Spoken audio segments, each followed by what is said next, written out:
अस्सलामु अलैकुम वरहमतुल्लाहि वबरकातुहू। दोस्तों, उम्मीद करता हूँ आप खैरियत से होंगे। मैं हूँ मोहम्मद मकसूद कासमी और आप देख रहे हैं बाग़ Medina YouTube channel. Jamiat Ulama Hind के अध्यक्ष मौलाना महमूद मदनी से एसटीएफ ने की पूछताछ। अवैध तरीके से हलाल सर्टिफिकेट बांटने के मामले में किया गया तलब।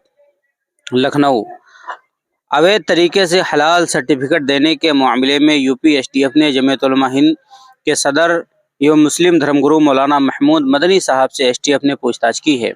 बुधवार को करीब 6 घंटे तक चली पूछताछ के बाद उनको अगले हफ्ते फिर आने की हिदायत देकर जाने दिया गया। उन्हें मंगलवार को भी एसटीएफ मुख्यालय बुलाकर करीब 8 घंटे तक सवाल पूछताछ की गई थी। सूत्रों के मुताबिक पूर्व सांसद मौलाना मदनी के साथ हलाल सर्टिफिकेट ट्रस्ट से जुड़े 4 अन्य पदाधिकारियों को भी एसटीएफ मुख्यालय में पूछताछ के लिए बुलाया गया था।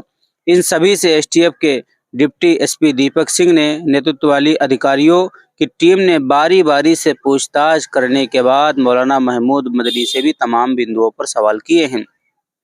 ज़्यादातर सवालों के जवाब में वो इस्लाम में बताए नियमों का हवाला देते रहे। दरअसल मौलाना महमूद मदनी हलाल संस्थाओं से जुड़ी ट्रस्ट के अध्यक्ष भी हैं।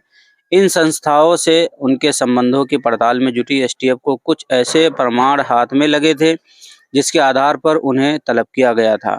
इससे पहले मौलाना महमूद मदनी को नोटिस देने पर सुप्रीम कोर्ट से अंतरिम राहत मिल गई थी। कोर्ट ने याचिकाकर्ता संगठन और उसके पदाधिकारियों के खिलाफ कोई कार्रवाई करने से मना कर दिया था।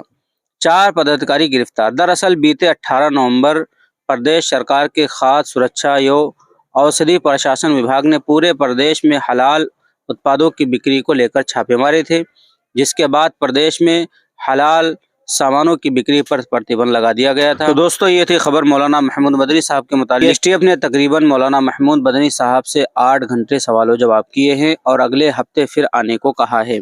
अब आप हजरात का इस खबर के मुतालिक क्या कहना है, नीचे कमेंट बॉक्स में अपनी राय का इजहार जरूर करें।